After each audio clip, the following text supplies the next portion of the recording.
नमस्कार, जय माता दी, ओम नमः शिवाय।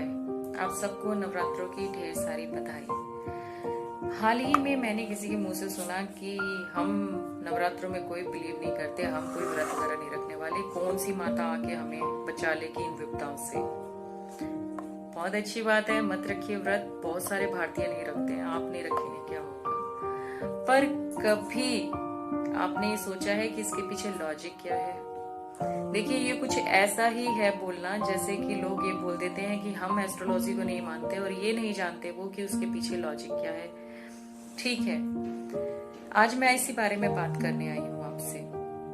देखिए, ये हम सब मानते हैं कि आज के डेट में हम वायरस की वजह से परेशान हैं, हमारी इम्यूनिटी वीक होने की वजह से एक्चुअल में परेशान हैं। तो ऐसा तो नहीं है कि ये इम्यूनिटी आज एक दिन में वीक हुई होगी।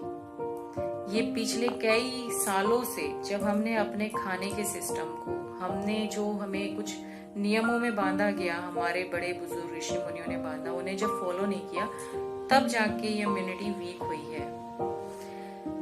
नवरात्रि के 9 दिन जब आते हैं, कब आते हैं कभी ये देखा है आपने? ये हमेशा तब आते हैं जब ऋतु परिवर्तन का टाइम होता है, जब एक ऋतु दूसरी ऋतु में शिफ्ट हो रही होती है।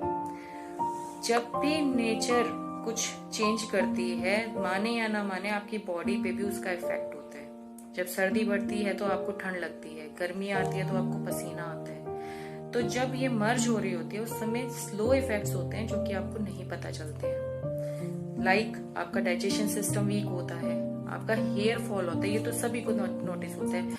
आईज में इन्फेक्शन हो जाता है, स्किन एलर्जीज हो जाती हैं, रक्तपीति जैसी बीमारी हो जाती है, आपको लूज मोशन या कॉन्स्टिपेशन हो जाता है, और सबसे बड़ी चीज कोल्ड, कफ और फीवर होता है बहुत ज्यादा लोगों को। तो 9 दिन ही क्यों चुने गए साल में 2 बार? नवरात्रि ही क्यों रखे गए? और इसी टाइम पे आपको डिफरेंट अनाज खाने के लिए क्यों बोला जाता है? कूटू का आटा, समा का चावल, सिंघाड़ी का आटा क्यों खाया जाता है? पूरे साल तो आप नहीं खाते हैं। क्योंकि कूटू के आटे में और सिंघाड़े के आटे में और समा के चावलों में वो क्वालिटीज हैं जो आपको उस टाइम पे इम्यूनिटी आपकी स्ट्रॉन्ग रखने के लिए मददगार है।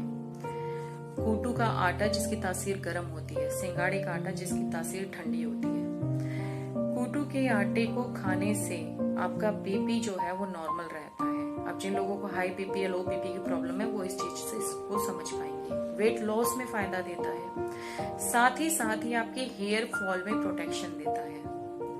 अब अगर मैं बात करूं कि सिंघाड़े के आटे की, तो सिंघाड़े के आटे की तासीर जो है वो ठंडी है।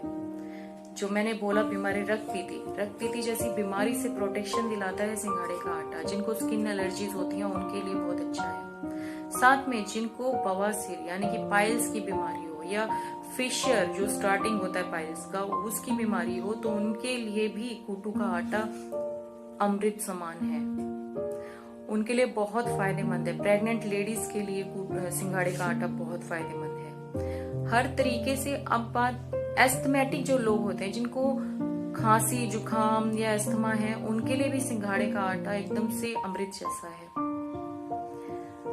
अगर आप व्रत नहीं रखना चाहते, मत रखें। मैं सजेशन बस इतना दूंगी, इन 9 दिनों में ये सारे अनाज जरूर खाएं।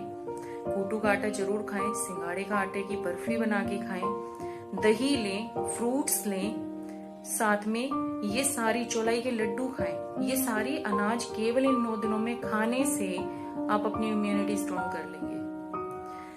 कितना फायदेमंद इलाज है ये। इसमें आपको कोई कड़वी दवाइयां नहीं खानी, कोई महंगे ट्रीटमेंट नहीं चाहिए।